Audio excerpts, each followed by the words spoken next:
Have you ever had that feeling, that little nagging sense that what your gut is telling you about how people really act doesn't quite match up with the perfect data staring back at you? Oh, absolutely. That tension between intuition and the algorithm, it's everywhere now. It really is. And today we're going to dive into a story, a kind of true-ish story, actually, that just nails this. It involves a product launch, a super modern tech company, Okay. and believe it or not, the lack of a coffee machine, Oh. or rather the lack of those informal chats around one. Ah, the water cooler effect, or lack thereof. Interesting. Exactly. So our mission today is to really unpack the role of, well, the human angle, the human perspective in a world that's just racing towards automation. And we're using a software testing example to do it. We are. A really compelling one from the trenches of software development. Think of it as maybe a cautionary tale, Yeah. but with insights for, pretty much everyone. Sounds good. Let's get into it. Okay, so picture this. A few years back, I'm consulting for this tech company. And I mean really techy, super modern, data obsessed. The kind where automate everything is the company motto. You got it. That was basically their operating system. Mhm. Efficiency, scale, automation was the key to everything. Faster releases, lower costs, the drill. Right, beating the competition. Totally. So their lead engineer, brilliant guy, he proudly shows me their testing dashboard, and it looked, well, immaculate. Sparkling clean, he called it. Let me guess, super high pass rate. Nailed it. 98.9% across thousands of automated tests. Looks Oh. phenomenal on paper, right? Yeah, impressive number. So he looks at me, big confident smile, and says, "We don't do manual testing anymore. It's all bots, baby. Manual testing is slow and outdated." Wow. Bold statement. Right. And I'm sipping my coffee, nodding, but inside, something just felt off, incomplete. Like this perfect picture was missing something, I don't know, human. That's a really interesting intuition to have, especially when the numbers look that good. What was it specifically, do you think? Was it just experience telling you perfection is suspicious, or? It was definitely that gut check from, years of seeing this stuff. Real users, they just don't follow the script, do they? Not usually, no. So seeing that near perfect score, but with zero mention of any actual humans poking around exploring, Hmm. that just pinged my radar. It felt like they were measuring against this really narrow, controlled idea of quality, not the messy reality. And that's the trap, isn't it? The allure of automation is so strong. That promise of speed, efficiency, and the idea that a high pass rate means perfect quality out in the wild. It's incredibly seductive. Yeah, and you see it everywhere. This heavy reliance on data, on bots, thinking you can just engineer out the human messiness or slowness. It kind of sets the stage perfectly for that aha moment, as you called it. Oh, and that aha moment, it definitely arrived Yeah. big time. So cut to launch day, huge new app update. The culmination of all that automated testing. Exactly. Complete UI overhaul, slick new onboarding, smarter recommendations. The works. The energy was palpable. Interns in launch t-shirts, devs high-fiving, total buzz. Everyone's excited, expecting a smooth win. Completely. Felt like victory was assured. But here's where it gets really interesting. Within 15 minutes of going live, it all started to fall apart. Wow, that fast. Yeah. User complaints didn't just trickle in, they flooded. A deluge. Can't click submit. The form keeps resetting. Weird animation loop when I hit back. Oh no, the classic launch nightmare scenario. Absolute chaos. I remember their Slack just melting, red alerts, panic messages flying everywhere. That initial excitement, gone. Just full-blown crisis mode. Users furious, trust dropping, business impact hitting immediately. Right. Lost signups, tanking App Store reviews, Right. the whole 9 yards. It was bad. So obviously scramble, roll back the update, emergency fix. Then the big question, what on earth happened? What was the culprit, given the 98.9% pass rate? Get this, it was a color contrast issue. A visual bug. Seems simple enough. On the surface, yeah, almost laughably simple. But here's the kicker, and this is where the human thing comes in. Yeah, okay. It only showed up on devices running in dark mode, Ah, okay, specific condition. and only when the user also had custom accessibility settings enabled. Wow. Okay, that's a very specific combination. Very human. Exactly, a super specific user-driven edge case. Oh, And their amazing bots. With a 98.9% pass rate. never saw it. Never saw it, never felt it, never even guessed it could happen because it wasn't in their scripts.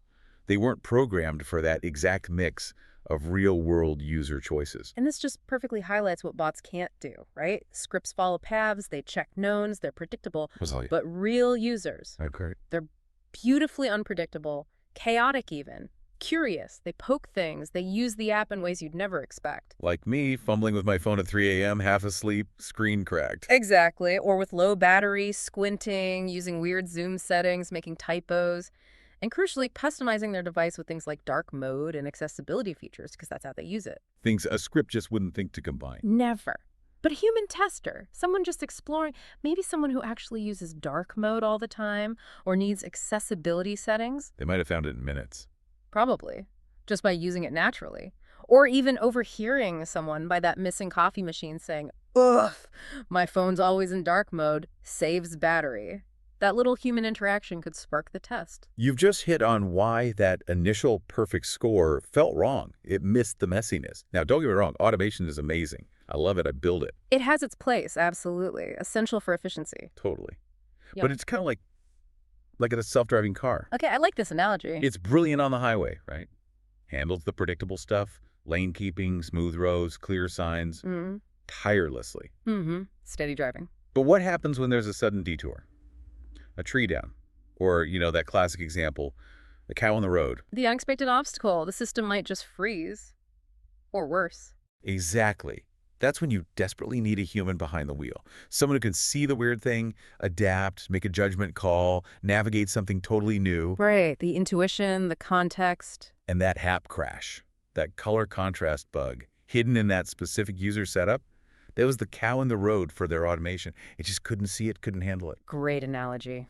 Really brings it home. So after the dust settled from the app crash, the software crash, let's be clear. Yeah, right. No actual cows involved. Thankfully, the company, well, they learned a huge lesson, an expensive one. Did they change their approach? They did. They actually rehired 2 manual QA engineers, the same ones they'd recently let go in that push for pure automation. Wow.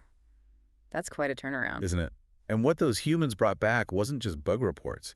They found truths about how people actually use the product, those weird edge cases, the unexpected clicks. The stuff you only find by being a curious human actually experiencing it. Exactly. They brought back the messy human reality, which is, way more valuable than just a high pass rate. It's about real understanding, not just ticking boxes.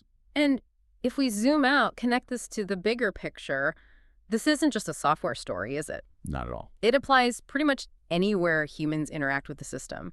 Customer service, finance, medicine, strategy even. Anywhere assumptions meet reality. Right. And the core takeaway, the thing the source material really nails, boils down to 2 key ideas. 1, yes, automate the repetitive stuff. Let the bots handle the grunt work. Frees up people for higher value things. Absolutely.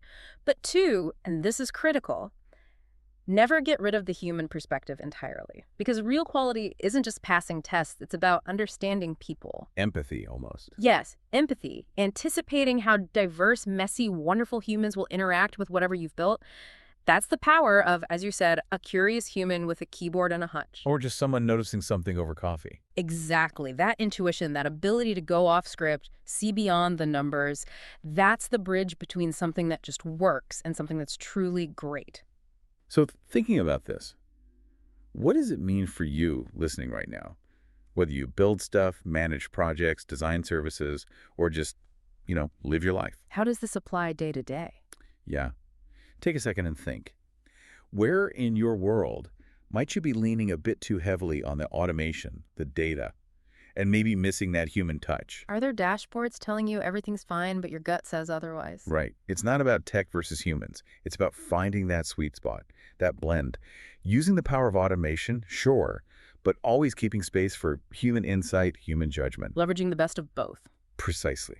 Because as this deep dive showed, even when we build these incredibly smart systems, that human perspective, that critical thinking, that simple curiosity, it's irreplaceable, especially when things get weird. The bots are tools, powerful ones, but humans navigate the unexpected. Couldn't have said it better. And maybe a final thought to leave everyone with.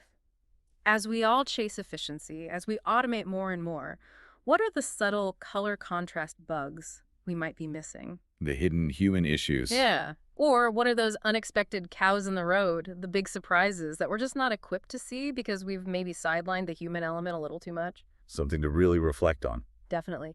Where does that mix of smart tech and smart human insight really make the biggest difference? And how can you nurture that in your own work, your own life?